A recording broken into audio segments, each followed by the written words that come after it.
નમસ્કાર, હું તો બોલીશમાં રોનક પટેલ આપનું સ્વાગત કરું છું. આજના મૂળ મુદ્દાઓ પર આવું તે પહેલા તમામ એ પત્રકારોને ખૂબ ખૂબ શુભેચ્છા જેઓ રાષ્ટ્ર નિર્માણ માટે જનતાનો અવાજ બને છે, દેશનો અવાજ બને છે. કારણ કે આજે રાષ્ટ્રીય પત્રકારિત્વતા દિવસ છે અને સાચું જર્નાલિઝમ, નિષ્ઠાથી કરેલું જર્નાલિઝમ કેવું પરિણામ લાવે છે તેનું મોટું ઉદાહરણ આજે પાટણમાં જોવા મળ્યું. પાટણની હેમચંદ્રાચાર્ય ઉત્તર ગુજરાત યુનિવર્સિટીના અહેવાલો આપે એબીપી અસ્મિતા સહિત તમામ માધ્યમો પર જોયા, વાંચ્યા અને સાંભળ્યા પણ હશે. ફર્સ્ટ યર એમબીબીએસમાં 3 વિદ્યાર્થીઓની ઉત્તરવહીઓ બદલવામાં આવી હતી. એબીપી અસ્મિતા સહિત તમામ માધ્યમોએ અવાજ ઉઠાવેલો કે અહીંયા ગોટાળો થયો છે. એ 3 વિદ્યાર્થીઓની જે ઉત્તરવહીઓ બદલાવવામાં આવી હતી ફર્સ્ટ યર એમબીબીએસની, એમાંથી એક ભારતીય જનતા પક્ષના નેતાનો પુત્ર પણ હતો. વિધાનસભામાં આ મુદ્દો ઉઠ્યો હતો. Pankaj Kumar senior most IAS કે જે ત્યારે એસીએસ હોમ હતા, તેમની અધ્યક્ષતામાં કમિટી નિમાઈ. એ કમિટીના અહેવાલ ઉપર ઉચ્ચ શિક્ષણ વિભાગે ઉત્તર ગુજરાત હેમચંદ્રાચાર્ય યુનિવર્સિટીના રજિસ્ટ્રારને પત્ર લખ્યો છે. તેમાં સ્પષ્ટ લખ્યું છે કે આ અહીંયા કૌભાંડ થયું હતું. ઉત્તરવહીઓ આખીને આખી બદલાઈ હતી પુનઃમૂલ્યાંકન વખતે, અને ત્યારે જે કન્વીનર હતા તે તેમજ પુનઃમૂલ્યાંકનની જે પ્રક્રિયામાં જેટલા પણ લોકો જોડાયા હતા તેમની વિરુદ્ધ 7 દિવસમાં કાર્યવાહી કરવી અને તેની જાણ કરવી. હવે આપને એ પણ જણાવી દઉં કે કન્વીનર કોણ હતા. તો કન્વીનર હાલ જે યુનિવર્સિટીના વાઇસ ચાન્સલર સાહેબ છે, જે વોરા સાહેબ, આપ જે દ્રશ્યોમાં જોવો છો ને, એ કન્વીનર હતા એ ટાઈમે. અને એમના જ સમયમાં આખી આ ઉત્તરવહીઓ બદલાયેલી ને નપાસ વિદ્યાર્થીઓને પાસ કરવાનું રેકોર્ડ થયું હતું. તમામ લોકોએ અવાજ ઉઠાવ્યો. 12 તારીખે પત્ર યુનિવર્સિટી સુધી આજે પહોંચી ચૂક્યો છે. હવે 7 દિવસમાં કાર્યવાહી થવાની છે. અડધો ન્યાય મળ્યો છે. પૂરો ન્યાય ત્યારે મળે કે આ તમામ કૌભાંડીઓને જેલ ભેગા કરવામાં આવે. મને પણ લાગતું હતું કે અમે લોકો બોલીએ છીએ તેની કેટલી અસર પડતી હશે, પણ આજે સંતોષ થયો કે ના, બોલવું જ જોઈએ ને આ દમખમ સાથે બોલવું જોઈએ.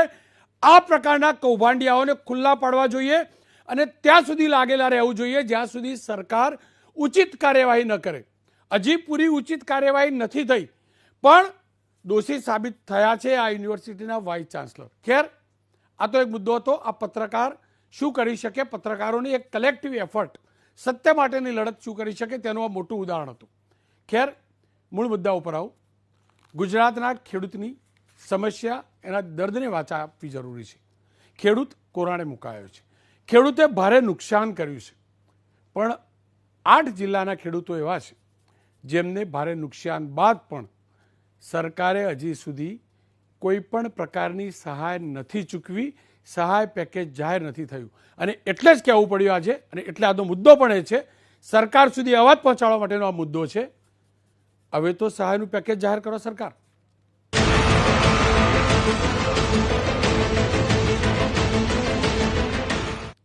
ધીરજ ખેડૂતોની પણ ખૂટી હશે, ગુજરાતના નાગરિક તરીકે મારી પણ ખૂટી છે. કારણ કે 2 મહિના થઈ ગયા, નવી ઉર્જાવાન સરકારનું ગઠન થયું, ઠીક એ જ દિવસે ગુજરાત ઉપર એવા વાદળ મંડાયા, ખેતીને પારાવાર નુકસાન થયું. સરકારે સર્વે કરાયો, 4 જિલ્લાઓમાં પેકેજ જાહેર કરી દીધું, 155 કરોડ રૂપિયા ખેડૂતોના ખાતામાં જમા કર્યા તેવું સરકારનો દાવો છે. કૃષિ મંત્રી રાઘવજીભાઈ પટેલ પોતાને ખેડૂત નેતા ગણાવે છે અને છે ખેડૂત નેતા, સહકારી આગેવાન પણ છે. તેમને વારંવાર કહ્યું કે સહાય જાહેર કરીશું, પેકેજ નવું જાહેર કરીશું બાકીના 8 જિલ્લાઓ માટે. 4 જિલ્લાઓનું થયું, હજી 8 જિલ્લાઓની અંદર પેકેજ જાહેર થવાનું બાકી છે. આપ જોઈ શકશો કયા કયા જિલ્લાઓ છે જ્યાં પેકેજ જાહેર થવાનું બાકી છે, એના તાલુકા પણ. અમદાવાદમાં આ 4 તાલુકામાં બાકી છે. બીજો જિલ્લો પણ આપણે જોઈશું. આ જિલ્લો છે બોટાદ, ત્યાં 4 જિલ્લા છે જ્યાં સર્વે થયો છે પણ હજી સહાય નથી ચૂકવાઈ, પેકેજ નથી જાહેર થયું. ત્રીજા જિલ્લાની વાત કરીશું તો અલગ અલગ જિલ્લા આપણે જોતા રહીશું. અમરેલી જિલ્લાના આ 4 તાલુકાઓમાં હજી પેકેજ સહાય જાહેર નથી થયું. ખેર, આ ગ્રાફિક જોતા રહીશું. પણ આજે સાંભળી લઈએ કૃષિ મંત્રી રાઘવજીભાઈ પટેલે કેવી રીતે મુદત પે મુદત, તારીખ પે તારીખ આપણા કૃષિ મંત્રી શ્રી જે જાણે છે કે વાવેતરના દિવસે જ થાય, ટાઈમે જ થાય, વરસાદ સમયે પડે તો જ કામ લાગે, બિયારણ સમયસર ઉગી નીકળે તો જ કામ લાગે, એમ સહાય પણ સમયસર મળે તો જ કામ લાગે. છતાંય આપણા કૃષિ મંત્રી શ્રી આજે શું કહ્યું, આવો સાંભળીએ. સર્વેનું કામ પૂરું થઈ ગયું છે, સર્વેનો અહેવાલ પણ આવી ગયો છે. અને અહેવાલ સરકારશ્રીની વિચારણા હેઠળ છે, કારણ કે આખરે તો નાણાકીય સહાય આપવાની વાત છે, એટલે બજેટના જે પ્રોવિઝન હોય, જે વર્તમાન નિયમો હોય, આ બધાનો અભ્યાસ કરી અને વહેલામાં વહેલી તકે અમે આ બાબતનો નિર્ણય જાહેર કરશું. માનનીય રાઘવજીભાઈ પટેલ, આપ સાહેબની વહેલી તક આવશે ક્યારે? આપ સાહેબ ક્યારથી કહો છો? આપ તો એમ કહેતા હતા કે દિવાળીના દિવસ પહેલા ખેડૂતોના ખાતામાં પૈસા જમા થઈ જશે. 4 જ જિલ્લા ભાઈ, બાકીના 8 જિલ્લાનું શું? આવો સાંભળીએ, થોડો ક્રમ બદલીશું. આવો સાંભળીએ રાઘવજીભાઈ અત્યાર સુધી શું શું કહેતા રહ્યા. યાદ તો કરાવી એમને પણ, કદાચ ભૂલી ગયા હો સાહેબ. આવો સાંભળીએ રાઘવજીભાઈ પટેલે શું કહ્યું હતું અત્યાર સુધી. 3 નિવેદનો છે એમના. જુદા જુદા આગેવાનો, ધારાસભ્યો, સાંસદો તરફથી ગુજરાતના બીજા ભાગોમાં પણ અતિવૃષ્ટિના કારણે ખેડૂતોના ઊભા પાકને નુકસાન થયું છે અને એને સહાય આપવી જોઈએ એવી જુદી જુદી રજૂઆતો માનનીય મુખ્યમંત્રીશ્રીને, મને અને સરકારના જુદા જુદા મંત્રીશ્રીઓને મળી, જેના પરિણામે માનનીય મુખ્યમંત્રીશ્રી અમને સૂચના આપી કે જે વિસ્તારોમાં નુકસાનીના અહેવાલો છે, જ્યાં જ્યાંથી આગેવાનોની રજૂઆત છે, એ તમામ વિસ્તારોનો તમે સર્વે કરી લ્યો, જેનાથી આપણે બધા ખેડૂતોને સરખો ન્યાય મળે એ દિશામાં આગળની કાર્યવાહી કરી શકી, એટલા માટે થોડો વિલંબ થયો છે. માનનીય મુખ્યમંત્રીશ્રીએ આ પ્રશ્ને ત્વરિત જરૂરી સર્વે કરાવવાનો આદેશ આપ્યો. સર્વે પણ થઈ ગયા છે અને એનો અહેવાલ માનનીય મુખ્યમંત્રી પાસે સબમિટ કરવામાં આવશે. બુધવાર સુધીમાં કેબિનેટમાં આ મુદ્દે ચર્ચા થાય તેવી શક્યતા? મેં કીધું એમ વહેલામાં વહેલી તકે આ પ્રશ્નનો ઉકેલ આવશે. અમે ખેતીવાડી ખાતાએ બાકીના જિલ્લાનું સર્વે, ખેતીના પાકોને થયેલ નુકસાન અંગેનું કામ લગભગ પૂર્ણતાના આરે છે. એ સર્વેના રિપોર્ટ આવી ગયા પછી અમે અહેવાલ માનનીય મુખ્યમંત્રીશ્રી પાસે રજૂ કરશું અને હું માનું છું ત્યાં સુધી માનનીય મુખ્યમંત્રીશ્રી ખેડૂતોને એના પાકને થયેલ નુકસાની બાબત ખૂબ જ સહાનુભૂતિભર્યું વલણ ધરાવે છે અને ખેડૂતોને મદદરૂપ થવાની એની આંતરિક ઈચ્છા હોય તેવું એને સ્પષ્ટ વારંવાર કીધું છે. રાઘવજીભાઈ, લગ્નના ઢોલ લગ્નના દિવસે જ વાગવા જોઈએ. ઇન્જેક્શન બીમાર પડ્યા હોય ત્યારે મળે તો જ કામનું. આટલો સમય થયો. કૃષિ મંત્રીશ્રી 1 મહિનાથી આપ વાત કરો છો, હવે સર્વે થયું અને એમ કહો છો કે નાણામંત્રી એપ્રુવલ આપશે. ભાઈ, નાણામંત્રી પણ સ્વર્ણિમ વનમાં જ બેસે છે. બધા મંત્રીઓ એક જ જગ્યાએ બેસો છો. મારા ખેડૂત માટે તો કમસે કમ એક ફોન કરીને કહી દો કે સાહેબ આ સિગ્નેચર કરી દો, આ અહેવાલ આવી ગયો છે, બેઠક કરાવી લો. આપણે સ્નેહ મિલનો કરીએ સાહેબ, તો આપણા ખેડૂતો જોડેનો સ્નેહ તો જાળવીએ. ખેર, મારી સાથે 2 મહાનુભાવો જોડાયા છે. વિઠ્ઠલભાઈ દુધાત્રા જોડાયા છે, કિસાન સંઘના અધ્યક્ષ છે. સાથે પાલભાઈ આમલિયા જોડાયા છે, તેઓ કિસાન કોંગ્રેસના અધ્યક્ષ છે. આ બંને સાથે વાત કરીશ, પણ એ પહેલાં અમદાવાદ જિલ્લાના ધોળકા તાલુકાના ખેડૂતોનું દર્દ જાણી લઈએ. કુશાંગ સોની ગયેલા છે, કુશાંગ સોનીનો અહેવાલ જોઈ લઈએ.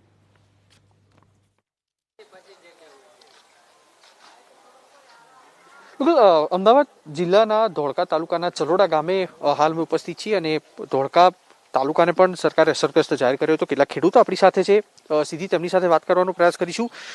શું માની રહ્યા છો? સરકારે સહાય જાહેર કરવાની જે વાત કરી હતી, અહીંયા આગળ કામગીરી કેટલી પતી છે અને આશા અપેક્ષાઓ કેવા પ્રકારની છે કે સરકાર તમને જે નુકસાન થયું છે તેની સહાય ક્યાં સુધીમાં ચૂકવે? હજી કોઈ સર્વે કરવા જ નથી આવ્યું, સર્વે જ નથી થયું, સહાય જાહેર કરી છે તો એ સહાય ક્યારે મળશે?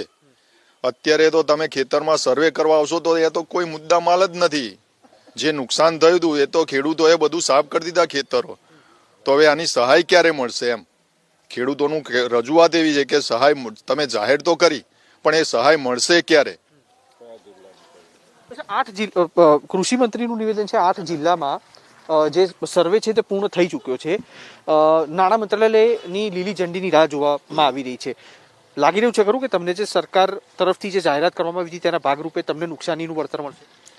હવે સરકાર તો એમ જ કહે નાણાં મંત્રાલયની રાહ જોવાની રહેશે, તો જો અહીં સર્વેના તો ઠેકાણા નહીં અને નાણાં મંત્રી જોડે હજુ માગવાનું છે ત્યારે અમને મળશે ક્યારે એમ. એટલે અમારે તો સરકારને એ જ વિનંતી છે કે ભાઈ અમે અમારા આગળના રવિ પાક માટે અમે તૈયારી કરી દીધેલી છે, એટલે જલ્દીમાં જલ્દી સર્વેની કામગીરી એ જે રીતે કરવાની હોય એ પતાવે અને અમને જે કંઈ લાભ મળવાના હોય નુકસાની પેટે એ લાભ અમને મળે એવી આશા રાખીએ છીએ. અને કયા 8 જિલ્લાઓમાં જે સર્વે થયો એ 8 જિલ્લાઓની જરૂરિયાત એમણે લોકોએ કશું સૂચના નથી આપી કયા 8 જિલ્લાઓમાં. પણ અમારા જે ધોળકા તાલુકાના ચરોડા ગામનો કોઈ સર્વે અત્યાર સુધી થયો નથી. અને જે નુકસાન થયું છે આ સાયન વાવાઝોડામાં એ ઘણું બધું નુકસાન થયું છે. પણ એના પૈસા પણ મળવા જોઈએ ને. નાણાં મંત્રાલય કે પૈસા ચૂકવાઈ જશે, પણ પૈસા ચૂકવાય તો ક્યારે ચૂકવાશે? રવિ પાકની તૈયારીઓ થઈ ગઈ છે, પણ સુધી અમારા સુધી કોઈ સર્વે કરવા નથી આવ્યું અને કોઈ પણ જાતની કોઈ સૂચના વગર એ લોકો કંઈ માર્ગદર્શન કંઈ કહેવાય નથી આવ્યા. તો અમારે પૈસા અમારે તો રવિ પાકમાં ઉપયોગી થઈ જાય તો એ લોકો સર્વે કરે વહેલી તકે, અને વહેલી તકે અમને એની સહાય મળે એવું અમારું એવી ઈચ્છે છે. એવું રજૂઆત કરીએ અમે તમારી જોડે. નાણાં મંત્રાલયને પણ રજૂઆત કે જે ભાઈ પૈસા મંજૂર થાય અમારા ભાગે પણ થોડા ઘણા આવવા જોઈએ. તમારી શું આશા અપેક્ષાઓ છે? જે નુકસાન થયું હતું સર્વે સ્વાભાવિક રીતે સરકારે જ્યારે જાહેરાત કરી ત્યારે થયું હશે કે ના જે નુકસાની છે તેનું વળતર મળશે. હજી સુધી અહીંયા આગળ સર્વે કરવા પણ નથી આવ્યા જે રીતે તમારા જ ગામના લોકો કહી રહ્યા છે. તો આશા શું છે? એટલે મારે 1 વીઘામાંથી 18 મણ 10 કિલો ડાંગર થઈ, બરોબર. હવે એ સહાય ચારે આપશે, આ મારા નવા વર્ષ ભેગું કેમ થવું? એટલે એવી ખેડૂતોને મુસીબત છે. સરકાર કહી દે કે અમે સહાય કરશું. હવે ચારે આવશે, ખેડૂતને તો અત્યારે પૈસાની જરૂર હોય, નવે સિઝનમાં કેમ ભેગો થાય? એટલે મુસીબતમાં છે ખેડૂતો. તમને લાગી શું રહ્યું છે આમાં ખરેખર વિલંબ શેમાં થઈ રહ્યો છે? કારણ કે સમય ખાસો વીતી ગયો છે. રાઘવજી પટેલ એટલે કે કૃષિ મંત્રી એવું કહી રહ્યા છે કે લગભગ 8 જિલ્લામાં સર્વે પર પૂર્ણ થયો. વિલંબ ક્યાં થઈ રહ્યો છે જે વળતરના નાણાં છે તે લેવામાં? વિલંબ તો પહેલો તો સરકારનો જ વિલંબ છે, બરોબર છે. સ્વાભાવિક રીતે એ લોકો, અમને તો એવું લાગે છે એકંદરે ચૂંટણીની રાહ જોતા હોય કે પછી એ વખતે ખેડૂતોને કંઈક પેકેજ આપીએ તો એમની તરફે વોટ બેંકમાં એમને કામ લાગે એમ, બરાબર છે. એક વસ્તુ છે કે અમારે જે ટાઈમ હતો એ ટાઈમે અમારી જે ચોમાસાની સિઝન હતી એ તો પૂરી થઈ ગઈ. હવે અમારે રવિ પાકની સિઝન જે હતી એ અમારે કામ ચાલુ કરી દેવું પડે. તો અત્યારે એ લોકો અધિકારીઓ તો સર્વે કરવા આવશે તો અત્યારે તો અમારે નવી સિઝનની તૈયારીઓ કરી, જૂનું તો અમારી પાસે કશું છે નહીં, બરાબર. તો ખેર વિઠ્ઠલભાઈ દુધાત્રા જોડાયા છે. વિઠ્ઠલભાઈ, આપ ખેડૂત નહોતા છો. મારો ભોળો ખેડૂત બીજું ગણિત તો સમજી નથી શકતો. એનું દર્દ ચોક્કસથી પોતાના શબ્દોમાં વર્ણન કરી શકે. આંસુ નથી કાઢતો કારણ કે ખેડૂત પોતે પણ નિર્બળ બનવા માગતો નથી અને પ્રદેશને પણ નિર્બળ બનવા માગતો દેવા નથી. આપ ખેડૂત નેતા છો, આપ લોકોને મળતા હશો. આજે રાઘવજીભાઈનું જે નિવેદન આવ્યું તેને આપ કેવી રીતે મૂલવો છો? રોનકભાઈ, આ જગતમાં કોઈ જો કઠણમાં કઠણ હોય ને તો ખેડૂત છે. અનેક થપાટો ખાઈ અને કોઈ ધંધામાં કે કોઈ બિઝનેસમાં ટકી રહ્યું હોય તો એક માત્ર ખેડૂત છે.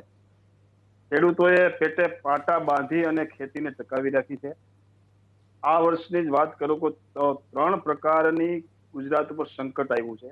એક વખતે વાવાઝોડું આવ્યું, એના પછી તરત જ અનાવૃષ્ટિ જેવા સંજોગો ઉભા થયા અને પછી અતિવૃષ્ટિ જેવા સંજોગો ઉભા થયા. સરકારે રાહત પેકેજ આપ્યું છે, પરંતુ હર વખત હું કહું છું તેમ એમાં ઘણી બધી અતિરિક્ત છે. મને તો એવું લાગે છે કે કદાચ અંડરલાઇનની અંદર અધિકારીઓને એવી સૂચના આપવામાં આવતી છે કે જે સર્વે કરો એ ધ્યાન રાખીને કરો, પણ બહુ આપવાનું નથી. અથવા તો આપણે એક નિયમ છે કે 33% ઉપર જો નુકસાની થાય તો સહાય આપતી, પણ 31 કે 30 કે 32% સુધીની નુકસાની ખેંચી જાય તો મને એમ છે કે કદાચ એ કર્મચારીને બઢતી આપવામાં આવતી છે કે ગમે તેમ હોય. પરંતુ આ હું જાત અનુભવના આધારે કહું છું કે મોટે ભાગે અધિકારીઓ એવી રીતે એવું ટૂંકમાં સર્વે કરે છે કે જે ખેડૂતોને સહાય ન આપવી પડે એવા સર્વે થઈ રહ્યા છે. હું તમને એના દાખલા આપું સ્પષ્ટપણે કે એક તાલુકો છે, એ તાલુકાને 100% ગામને સહાય મળે છે અને બાજુના એક પણ ગામના અન્ય તાલુકાને સહાય મળતી નથી. એટલે ક્યાંક વ્યવસ્થિત રીતે સર્વે થયું હોય ત્યાં ખેડૂતોને ન્યાય મળતો હોય છે, તો બાજુના જ ગામોની અંદર એકદમ ચારે બાજુનો એક પણ બીજા તાલુકાની ગામ ન આવે એની પણ ક્યાંક તકેદારી રાખીને અને ખેડૂતોને અન્યાય થઈ રહ્યો છે. બીજું છે એકદમ અત્યારે જ જે રાઘવજીભાઈ પટેલ કૃષિ મંત્રીનું જે નિવેદન આવી રહ્યું છે, ઘણા સમયથી આપણે સરકાર દ્વારા આવા નિવેદનો આવે છે કે સહાય તાત્કાલિક મળશે, પણ જેમ તમે શરૂઆતમાં જ કીધું એમ કે જ્યારે સમયસર ન વરસે એને માવઠું કહેવાય અને માવઠું નુકસાન કરે. એ હું કામનો વરસાદ કે જ્યારે જરૂર હોય ત્યારે ન વરસે એક સ્વાભાવિક રીતે એક બીજી પણ દલીલ કરવામાં આવે છે કે આ વર્ષે મગફળી ખૂબ થઈ છે, માર્કેટ યાર્ડોની અંદર પણ લાંબી લાંબી લાઈનો છે, ખેડૂતોને મગફળી લાવવામાં પણ માર્કેટ યાર્ડો પ્રતિબંધ કરે છે. તો હું તમને એ કહેવા માંગુ છું રોનકભાઈ કે ઘણા બધા પાકોની અંદર દાખલા તરીકે કપાસનો પાક આ વર્ષે લગભગ એમ કહી શકાય કે 80 થી 90% વિસ્તારની અંદર નિષ્ફળ ગયો છે. અત્યારે ભાવ 1700-1800 રૂપિયા છે, પણ કપાસનો ઉતારો છે એકરે લગભગ 50 થી 60 મણ આવવો જોઈએ, એ 10 થી 15 મણ આવી રહ્યો છે ઉતારો. તો આવા સંજોગોની અંદર કદાચ 5 મણ 1 મણના મળે તો પણ ખેડૂતોને અત્યારે માર્કેટ યાર્ડની અંદર કપાસનો ભરાવો છે, પણ હમણાં જ 1 મહિનાની અંદર સદંતર કપાસ ખાલી થઈ જાય. મગફળીનો અત્યારે ભરાવો છે, પણ 15 કે 20 દિવસની અંદર કે 1 મહિનાની અંદર મગફળી ક્યાંય રહેવાની નથી. આવા સંજોગોની અંદર જે દેખાય છે એ બધું સોનું હોતું નથી. બાકી તો ઘણા કઠોળ પાકોની અંદર સદંતર 100% નુકસાન ગયું છે. સોયાબીનની અંદર નુકસાન ગયું છે. ડાંગરની અંદર ઘણા પાક ઉપર આવેલી ડાંગર સદંતર પડી ગઈ છે અને ખેડૂતોને નુકસાન. વિઠ્ઠલભાઈ, આવા અગણ્ય ખેડૂતો છે, એવા ખેડૂતોને સર્વે કરીને પકડીને સહાય આપવી એવી અત્યારે આ સિસ્ટમની અંદર ક્યાંય પણ જોગવાઈ નથી. કોઈ પણ એવું તંત્ર નથી ગોઠવણું કે ખેડૂતોને વ્યવસ્થિત ખેડૂતોને નુકસાન ગયેલું હોય એવું ખેડૂતોને સહાય મળે. કારણ કે જ્યારે ખેડૂત. એક અંતિમ સવાલ, કૃષિ મંત્રીએ એમ કહ્યું કે નાણાં મંત્રાલય જોડે હવે ક્લિયરન્સ બાકી છે. આપ તો કિસાન સંઘ એટલે કે ભારતીય જનતા પક્ષને બેક કરતું સંગઠન છો, એની સાથે જોડાયેલું નથી કહેતું. તમે પણ તો કંઈક વાત કરતા હશો કે ભાઈ નાણામંત્રી શ્રી આમાં તો કોઈ ચાવી બાવી થોડી ખોલવાની છે કે ચાવી વલસાડ પડી રહીને લઈ આવું પછી ફાઇલ સાઇન કરું. તમે કંઈક તો કહેતા હશો કે નાણામંત્રીને પણ કહો તો ખરા. ચોક્કસ રોનકભાઈ, જોકે એ રીતે તમે વાત કરી કે અમે એને કહીએ, પણ તમને ખ્યાલ છે કે સત્તા એ મદમસ્ત હાથી છે. ગમે તેની સત્તા હોય, સરકાર ગમે તેની હોય, પણ સત્તા એ મદમસ્ત હાથી છે. એને અંકુશ કહેવાય ને, અંકુશ અણીવાળો અંકુશ જ કાબુમાં રાખી શકે, બાકી કોઈ કાબુમાં રાખી ન શકે. ઘણી વખત ઘણા બધા નિવેદનો મજબૂરન કરવા પડતા હોય છે કે ગમે તે હોય, પરંતુ ઘણી વખત તોકતે વાવાઝોડાની અંદર જે બન્યું એમ હું તમને વાત કરું, એ જૂનો આપણો અનુભવ છે કે સરકારે ફરી વખત સર્વેની કામગીરી બહુ મોટું રજૂઆતો થઈ, આંદોલનો જેવું થયું, તો સરકારે એકદમ ફરી વખત સર્વેના કામગીરી કરી અને એકદમ પિલ્લું વાળી દીધું. બીજી વખત સર્વેની અંદર કોઈ પણ ખેડૂતને કઈ આપવામાં આવ્યું નહીં. તો આવું જે તંત્ર ગોઠવાનું છે, એ તંત્રની અંદર ક્યાંક એવી સિસ્ટમ ગોઠવાની છે, એ સિસ્ટમની ઉપર કોઈનો અંકુશ, મને એવું નથી લાગતું કે અંકુશ હોય. વિઠ્ઠલભાઈ, અંકુશ તમારો મારો તમામનો હશે. આપણે ગુજરાતના છીએ, આપણી સરકાર છે, ના શું અંકુશ હોય? કેમ ના અંકુશ હોય? કહીએ આપણે બોલીશું, ના કેમ કહીએ? અંકુશ ના એવું થોડું ચાલતું છે વિઠ્ઠલભાઈ. આપણા ગુજરાતના ખેડૂતનો સવાલ છે. ખેર, ચોક્કસ રોનકભાઈ, એ જ તમને કહું છું. હું તમને એક કહેવા જઈ રહ્યો, શરૂઆતની અંદર તમે કીધું કે અત્યારે આજે મીડિયા દિવસ થઈ રહ્યો છે. મીડિયાની બહુ મોટી ભૂમિકા છે કે સરકારે ફરી વખત પેલી વખત 4 જિલ્લાને સહાય આપી, એના પછી લગભગ જો આ અવાજ ન ઉઠ્યો મીડિયા દ્વારા, હું તો તમારો પણ ખૂબ આભાર માનું છું કે હર વખત કિસાનોની, ખેડૂતોની કોઈ પણ નાની મોટી સમસ્યા હોય, અરે તરત જ હું તો બોલીશમાં બધાને બોલવાનો મોકો આપીને એક અવાજ જે ઉભો થાય છે, એને હિસાબે સરકારને ફરજ પડી છે કે અન્ય જિલ્લાઓની અંદર ફરી વખત રિપોર્ટ મગાવી અને સહાય જાહેર કરવી. એવી આ જો સહાય મળશે તો હું એમ કહું છું કે અન્ય નાના મોટા સંગઠનો વિરોધમાં જે અવાજો ઉઠાવ્યો છે, એ લોકો અને મીડિયા, ખાસ તો મીડિયાની ભૂમિકા. અમે તો અવાજ ઉઠાવી તો જો મીડિયા ન હોય તો અમારો અવાજ પણ કોણ સાંભળે, ક્યાં સંભળાય? તો આ બધા અવાજને હિસાબે જો સહાય મળશે તો વધારે હું એમ કહું છું કે મીડિયાના આધાર ઉપર. વિઠ્ઠલભાઈ, આપ અમારી સાથે જોડાયા બદલ ખૂબ ખૂબ આભાર. ખેર, આપણે પણ આ જ ભૂમિમાં જન્મ્યા છીએ, મીડિયાકર્મી હોઈએ કે ખેડૂત હોઈએ, કેમ ન બોલીએ? જન્મ્યા જ છે બોલવા માટે, ખોટું થતું એની સામે. મારી સાથે જોડાયા છે પાલભાઈ. વિઠ્ઠલભાઈને પણ આપણે સાંભળ્યા, પહેલા દિવસે કૃષિ મંત્રીશ્રીને પણ સાંભળ્યા હતા, ફરીવાર પણ સાંભળ્યા હશે. શું લાગી રહ્યું છે?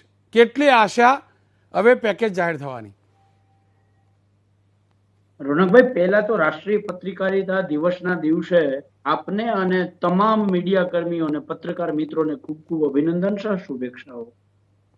રોનકભાઈ, સરકાર છે એ હું જ્યાં સુધી માનું છું ત્યાં સુધી જવાબદાર સંસ્થા છે. એની મનમરજીથી કે એની ઈચ્છા મુજબ કંઈ ન થાય. સરકારે બનાવેલા પોતે જે બનાવેલા કાયદાઓ છે એની જવાબદારી સરકારે નિભાવવી જોઈએ અને કાયદાઓનું પાલન કરવું જોઈએ. રોનકભાઈ, ચાલુ વર્ષે જે ગુજરાતની પરિસ્થિતિ છે એ મોસમને લઈને એટલે કે વરસાદને લઈને 3 પરિસ્થિતિમાંથી ગુજરાત અલગ અલગ તાલુકાઓ પસાર થયા છે. પેલા 28 દિવસથી ની વાત દૂર રહી, 35 દિવસથી લઈ અને 54 દિવસ સુધી એક વરસાદથી બીજા વરસાદની વચ્ચે ગાળો રહ્યો છે. આવા 208 તાલુકાઓ છે. અત્યારની પરિસ્થિતિ જે થઈ છે એ પરિસ્થિતિ 31 ઓગસ્ટની સ્થિતિએ જોઈએ તો લગભગ 35 તાલુકાઓ એવા છે કે જ્યાં 40% કરતા વધારે વરસાદની ઘટ છે, એટલે 60% કરતા ઓછો વરસાદ છે. પણ સરકારે જે રીતે SDRF, મુખ્યમંત્રી કિસાન સહાય, 2016ના અછતના મેન્યુઅલને બધાઈને મિક્સિંગ કરી અને આર્થિક પેકેજનું જે નાટક કર્યું છે, આવું નાટક એટલા માટે કહું છું કે અમારા 5-7 સવાલો છે. ભાઈ, આ જિલ્લાઓ જે નક્કી થયા છે, આ જિલ્લાઓનો સમાવેશ કરવા માટેનું એકમ સરકારે શું નક્કી કર્યું? ગામ એકમ નક્કી કર્યું છે, તાલુકો નક્કી કર્યો છે કે જિલ્લો નક્કી કર્યો છે? જો ગામ એકમ નક્કી કર્યું હોય તો ગામના વરસાદના આંકડા ક્યાંથી આવ્યા? જો તાલુકો એકમ નક્કી કર્યો હોય તો આ નક્કી થયેલા તાલુકાઓના અમુક ગામોમાં પેકેજ છે, અમુક ગામોમાં પેકેજ નથી. અને બીજી વાત, જો તાલુકો એકમ હોય તો રોનકભાઈ બહુ આશ્ચર્ય થશે કે સપ્ટેમ્બર એક જ મહિનાની અંદર આખા મોસમનો વરસાદ 134% જે તાલુકામાં એટલે કે અંજારમાં થયો છે, અંજાર તાલુકાનો સમાવેશ નથી. 105% વરસાદ ભુજમાં થયો છે, ભુજનો સમાવેશ નથી. 117% વરસાદ એક જ મહિનામાં નખત્રાણામાં થયો, નખત્રાણાનો સમાવેશ નથી. 128% વરસાદ દ્વારકામાં થયો છે, દ્વારકાનો સમાવેશ નથી. 111% વરસાદ કલ્યાણપુર તાલુકામાં થયો, કલ્યાણપુરનો સમાવેશ નથી. 104% વરસાદ ખંભાળિયામાં, એટલે એક મહિનાની અંદર આટલો વરસાદ, આખી મોસમનો સરેરાશ જે વરસાદ છે એના 104% થી લઈ અને 137% સુધી વરસાદ એક મહિનામાં પડી ગયો હોય તો આ નથી. એટલે તાલુકો એકમ મારી દ્રષ્ટિએ નિયમો અનુસાર સરકારે નથી લીધો. તો જિલ્લાઓની પસંદગી કોણે કરી? જિલ્લાઓની પસંદગીમાં તમે જોવો તો જ્યાં 143% વરસાદ જે જિલ્લામાં પડ્યો છે એ જિલ્લાનો સરકારે સમાવેશ નથી કર્યો. એની સામે 78% વરસાદ પડ્યો છે. જે તાલુકાની અંદર 85% વરસાદ છે, જે તાલુકામાં 80% વરસાદ છે, 77% વરસાદ છે, આ તાલુકાનો સરકારે સમાવેશ કર્યો છે. રોનકભાઈ, બિલકુલ. બીજો મારો પ્રશ્ન એ છે કે આ સર્વે કોણે કર્યું છે? હમણાં હું ખેડૂતને સાંભળતો હતો, ખેડૂતે કહ્યું કે અમારા ગામમાં કોઈ નથી આવ્યું. જો સર્વે સરકારે કર્યું હોય તો પાક વીમાના આંકડા જેમ સરકાર દબાવતી હતી, જાહેર નહોતી કરતી, એમ સર્વેના આંકડા જાહેર શા માટે નથી કરતી? જાહેર કરી દે, ખુલ્લું મૂકી દે, ઓલ ટુ ઓપન, ગમે જોઈ શકે. સર્વે કરનારની લાયકાત શું? કોણે સર્વે કર્યું? પાલભાઈ, માણસો તો છે. બિલકુલ. મારી સાથે હાલ હિતેશભાઈ પટેલ જોડાયા છે, ભારતીય અધ્યક્ષ છે કિસાન મોરચાના, ભારતીય જનતા પક્ષના. હિતેશભાઈ, જુઓ, આ પાલભાઈની વાત આપણે ના માનીએ પણ ખેડૂતનું દર તો છે ને, તમે પણ તો ખેડૂત પુત્ર છો ને. આ દિવાળી ગઈ, દેવ દિવાળી આવી, હવે તો કશું કરવું પડે કે ના કરવું પડે? આપણા ખેડૂતોના ઘેર બિચારાને શું થઈ હાલત? બીજ લાવવાના પૈસા નથી હિતેશભાઈ. અને આજે કૃષિમંત્રી એમ કે ભાઈ નાણામંત્રીના જોડે ફાઇલ ગઈ છે સાહેબ. આ તો કોઈ ખેડૂત કોઈ હાથ બારના ઉતારા બદલાવાની, જમીન નવી શરત જૂની શરત કરવા જતો નથી કે આપણા નાણામંત્રી વલસાડથી ચાવી લઈને તો આવવાના નથી. તો સાહેબ આવું તો ના હોય ને.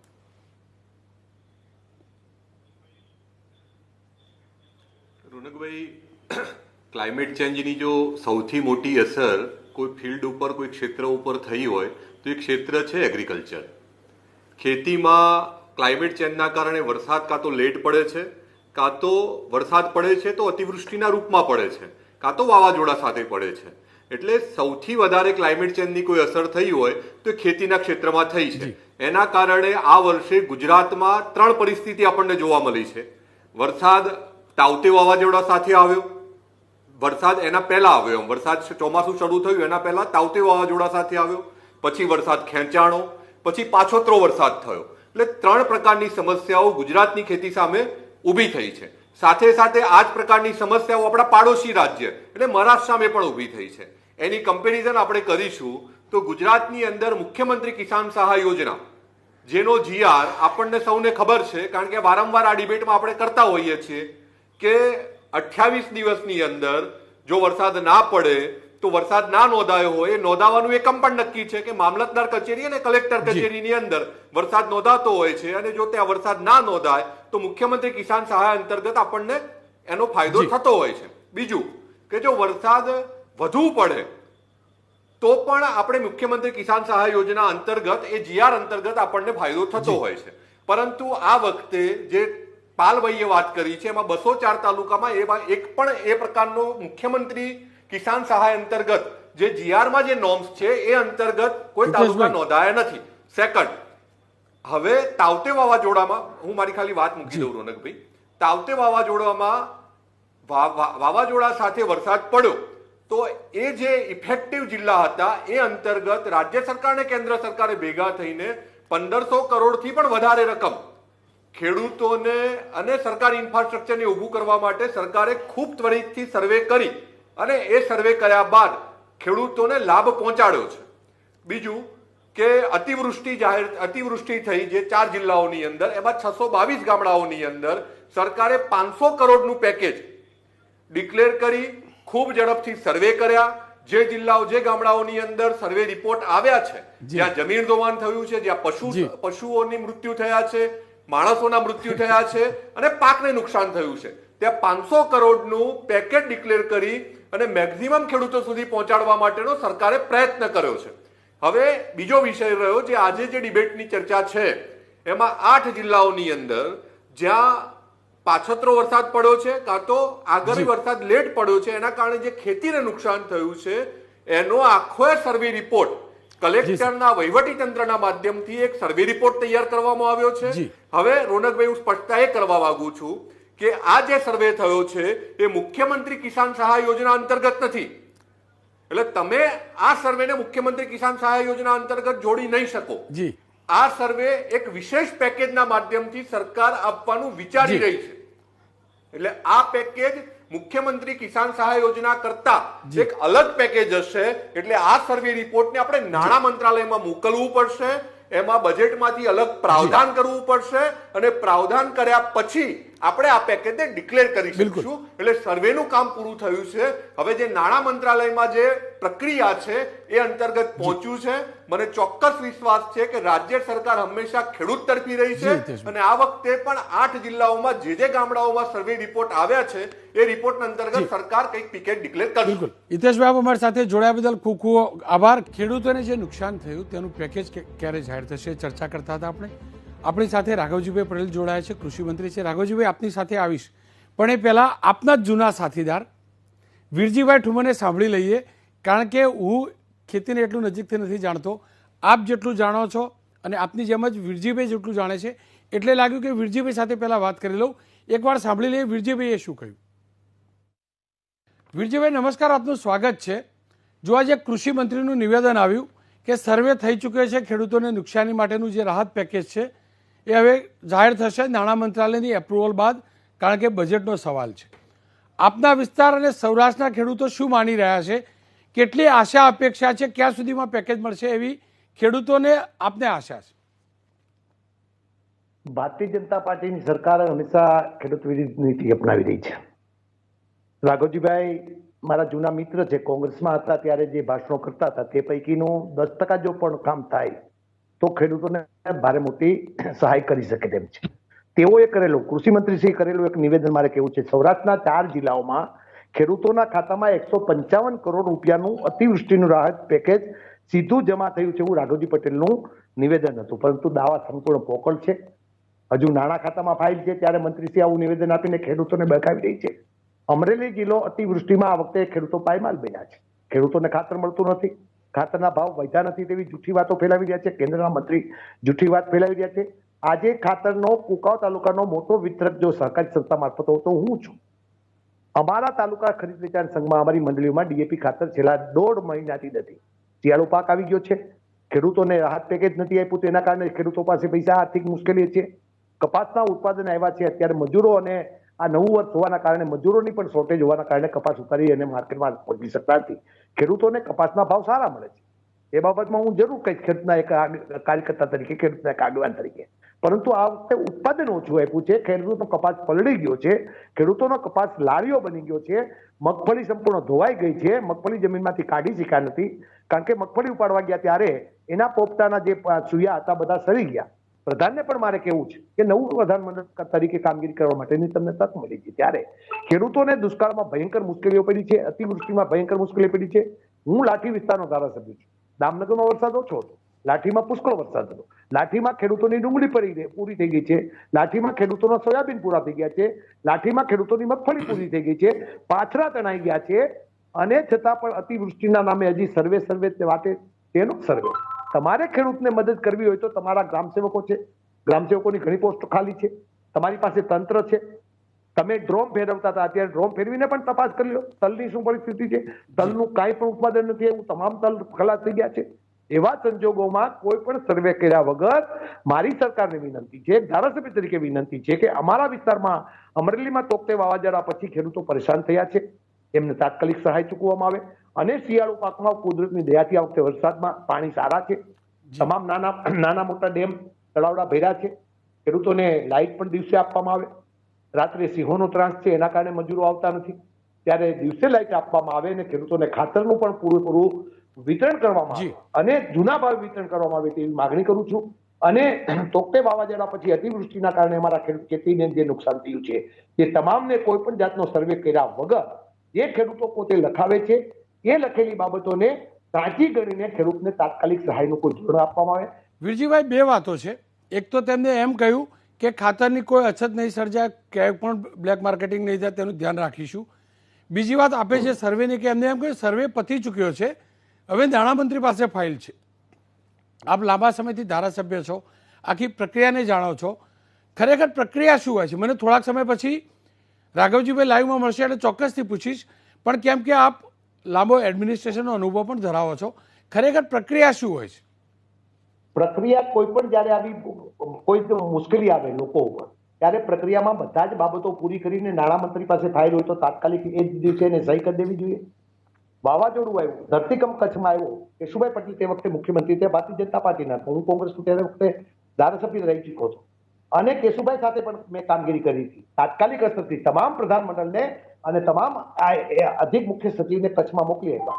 તેમ સરકારનું જો ધોરણ ખેડૂતો માટે સાચું હોય તો તમામ પ્રક્રિયાઓ એક જ દિવસમાં નહીં, 1 મિનિટમાં હું સહી કરી આપીશ, તમે તાત્કાલિક આ બાબતમાં કામગીરી શરૂ કરો તો પણ કરી શકાતી હોય છે. એટલે નાણામંત્રી પાસે ફાઇલ પેન્ડિંગ છે એવી બાબતોથી ખેડૂતોને બહેકાવાની વાત ન થાય. અને રાઘવજીભાઈ પટેલ તો મારા મિત્ર છે, ત્યારે મિત્ર તરીકે વિનંતી કરું છું, ખેડૂતના પુત્ર તરીકે વિનંતી કરું છું કે હવે ખેડૂતોને બહુ મોટી મુશ્કેલીમાંથી બહાર કાઢવાની જરૂરિયાત છે અને નાણામંત્રી તાત્કાલિક અસરથી ફાઇલમાં સહી કરે. નાણામંત્રી ફાઇલમાં સહી કરવા માટે જો બાકી રાખતા હોય તો મુખ્યમંત્રીએ તાત્કાલિક અસરથી એક સ્ટેટમેન્ટ કરીને ખેડૂતોને જે સહાય ચૂકવવાની હોય ચૂકવે. ખેર, આ હતા વીરજીભાઈ. હવે રાઘવજીભાઈ સાથે વાત કરીશું, કૃષિ મંત્રી શ્રી રાઘવજીભાઈ. આપે સમય કાઢ્યા બદલ આપનો ખૂબ ખૂબ આભાર. આજે આપનું નિવેદન આવ્યું કે સર્વે પૂરો થયો છે, નાણાં મંત્રાલય જોડે ફાઇલ છે. મારા ખેડૂતો તમને તો પૂછતા જ હશે, મારા કરતાં વધુ આપના સંપર્કમાં હશે, પણ આ વીરજીભાઈ પણ કહેતા હતા, મને પણ ઘણા ખેડૂતો કહે છે, ખરેખર આ 8 જિલ્લાને ક્યારે સહાય મળશે?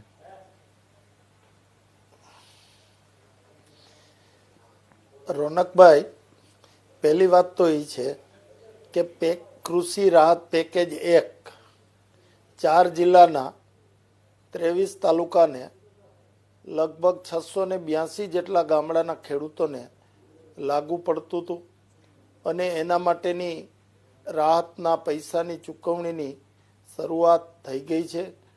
આજ સુધીમાં લગભગ 155 કરોડથી વધુ રકમ ખેડૂતોના ખાતામાં સીધી ડીબીટી મારફત જમા થઈ છે.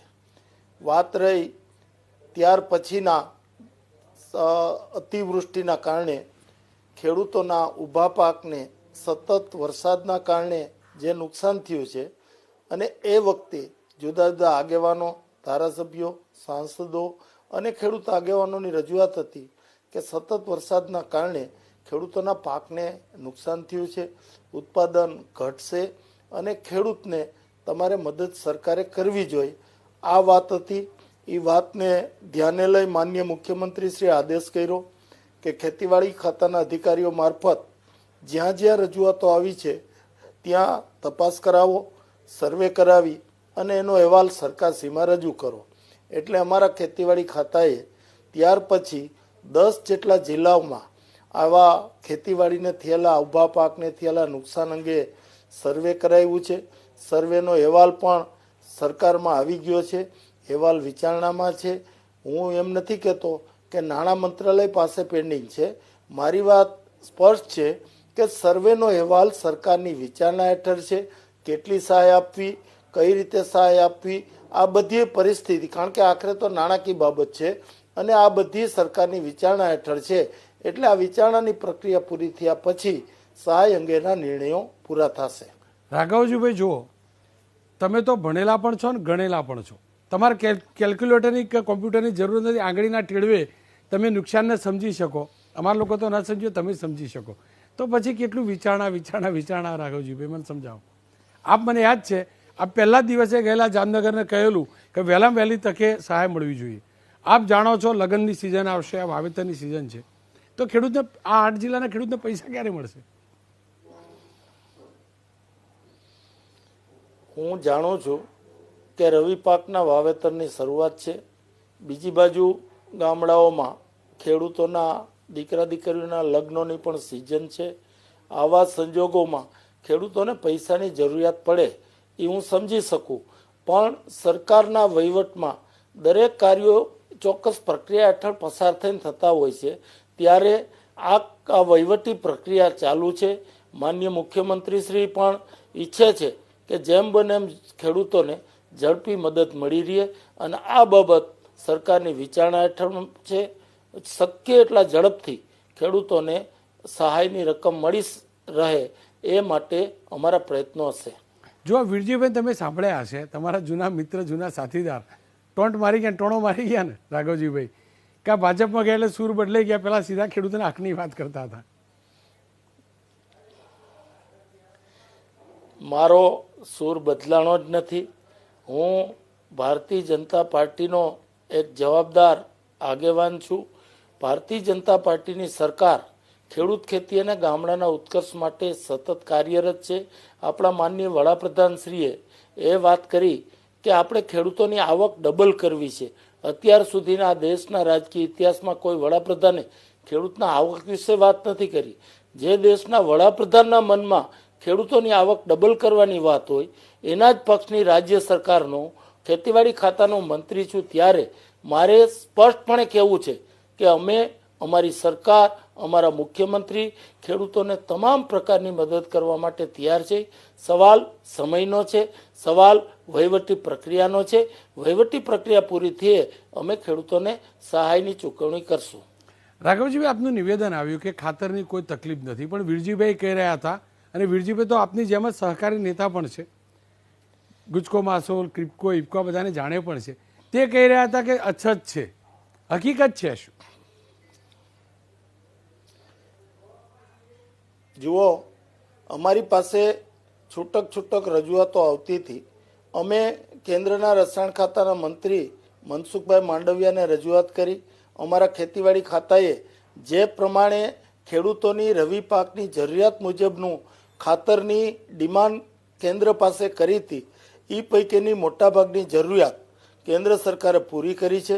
અમારા રસાયણિક ખાતાના કેન્દ્રના મંત્રી મનસુખભાઈ માંડવિયાએ બહુ સ્પષ્ટપણે કીધું છે કે ગુજરાતના ખેડૂતોને ખાતરની તંગી પડવા નહીં દે. પણ તમે જાણો છો કે આપણા ભારતમાં લોકોની માનસિકતા એવી છે કે જ્યારે કોઈ વસ્તુની અછતની વાત ફેલાય કે તરત જ લોકો સલામતી માટે સંગ્રહ કરવા માંડી પડે છે. એટલા કારણોસર લોકો એમ વિચારતા હોય કે હવે ખાતર નહીં મળે, ખાતરની અછત છે, એટલે જ્યાં ત્યાંથી હાથવગું કરે અથવા પોતાની પાસે હોય તો એ સાચવી રાખે. આવી મનસ્થિતિના કારણે થોડીક આવી વાતો ઉડી છે, પણ હકીકતમાં ખાતરની તંગી પડવાની નથી. જરૂરિયાત મુજબનું ખાતર પૂરતા પ્રમાણમાં આવી રહ્યું છે. આજે જ મેં રવિ પાક માટે જરૂરિયાત મુજબનું યુરિયા સમયસર મળી રહે એના માટે પણ કેન્દ્રમાં અને અહીં અમારા ખાતાના અધિકારીઓને તાકીદ કરી છે કે કંપની પાસે અને સરકાર પાસે તમે તમારી જરૂરિયાત છે એની સ્પષ્ટ ડિમાન્ડ મૂકી અને એને સમયસર મેળવવાની કાર્યવાહી કરો, જેથી યુરિયાની જેવી જરૂરિયાત ઊભી થાય એ પહેલાં જ આપણને યુરિયાનો જથ્થો મળી રહે અને ખેડૂતને યુરિયા ખાતર માટે આમ તેમ દોડવું ના પડે. રાઘવજીભાઈ, જો આપે કહ્યું કે 2022ના અંત સુધીમાં ખેડૂતની આવક ડબલ થાય તેવું પ્રધાનમંત્રીનો સંકલ્પ છે ને સારો સંકલ્પ છે, આ હોવું જ જોઈએ. કેમ કે આપના નામમાં તો રાઘવ એટલે કે રામ છે અને એટલે જ સાચા જવાબની અપેક્ષા છે. રાઘવજીભાઈ, મારા તમારા પરિવારના દીકરાઓ જો આવું જ હોય, ડબલ આવક થવાની હોય તો આ ખેતી શું કરવા છોડો, મને સમજાવો. ચલો રોનકભાઈ, આ વખતે તમને હું જણાવું કે મને કહેતા આનંદ થાય છે કે ગઈકાલે અમારા જામનગર યાર્ડમાં હરાજીમાં કપાસના ભાવ 1700 રૂપિયે પહોંચ્યા હતા, મગફળી 1600 રૂપિયે મણમાં પહોંચી હતી. એટલે સદનસીબે ભૂતકાળમાં ક્યારેય ન હોય એવા ખુલ્લા બજારમાં ખેડૂતોને મગફળી અને કપાસના ભાવો મળી રહ્યા છે. અમે ટેકાના ભાવે મગફળી ખરીદવાની લાભ પાચમથી શરૂઆત કરી છે, પણ જે ખેડૂતોએ નોંધણી કરી છે એ પૈકીના અમે બોલાવી છીએ, ત્યારે બોલાવેલા ખેડૂતો પૈકી 10%થી વધુ ખેડૂતો ટેકાના ભાવે મગફળી વેચવા માટે ખરીદ કેન્દ્રો ઉપર આવતા નથી. એનો અર્થ એ થાય કે ખેડૂતોને ખુલ્લા બજારમાં ભાવ વધુ મળી રહ્યા છે. એના પરિણામે ખેડૂતને ભાવના પ્રશ્ને આ વર્ષે પૂરો સંતોષ છે. અને કૃષિ મંત્રી તરીકે હું પણ એમ માનું છું કે મગફળીના ખરીદી કેન્દ્રો ઉપર ખેડૂત ન આવે તો સારું છે અમારા માટે, કારણ કે અમે તો અમારા ખેડૂતોને એની ઉત્પાદિત ચીજો મગફળી હોય કે કપાસ હોય કે બીજી કોઈ વસ્તુ હોય એના ભાવ સંતોષકારક રીતે ખુલ્લા બજારમાં મળી રહે. એટલે આ સ્થિતિ આજે ભાવની પણ છે અને ભાવની પરિસ્થિતિમાં ખેડૂતો ખુશ છે એવું મારું સ્પષ્ટ માનવું છે. રાઘવજીભાઈ, આપ અમારી સાથે જોડાયા બદલ ખૂબ ખૂબ આભાર. ખેર, આ જ ભાવ રાખજો ખેડૂતો સાથે, કેમ કે ખેડૂત પુત્ર છો અને કૃષિ મંત્રાલય પણ આપણી પાસે છે. એટલે ખરેખર જે ભગવાને જે જન્મ આપ્યો છે એ તમને એક અવસર મળ્યો છે ખરેખર જમીનની અને ખેતીની સેવા કરવાનો. રાઘવજી, આપનો આભાર. અમારો પ્રયાસ છે કે આ કાર્યક્રમના માધ્યમથી સરકાર સુધી આપની વાત પહોંચાડીએ, સરકાર સુધી ખેડૂતનું દર્દ પહોંચાડીએ, કારણ કે ખેડૂતનું દર્દ છે.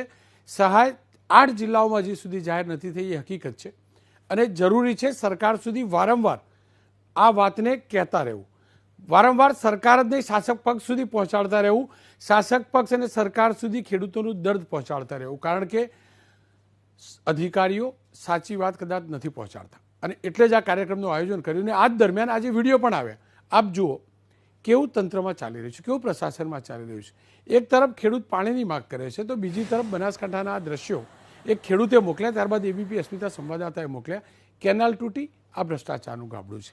બસ હું એ જ કહેવા માગું છું કે ક્યાંય પણ આપને લાગે કે આપના ગ્રામીણ વિસ્તારની અંદર સમસ્યા છે તો આપ અમારા ધ્યાનમાં લાવજો, કારણ કે અમે સ્ટુડિયોમાં રહીએ છીએ પણ એબીપી અસ્મિતાના સંવાદદાતાઓ રાજ્યના તમામ 33 જિલ્લાઓમાં છે. આપ એબીપી અસ્મિતાના સંવાદદાતાનો સંપર્ક કરજો.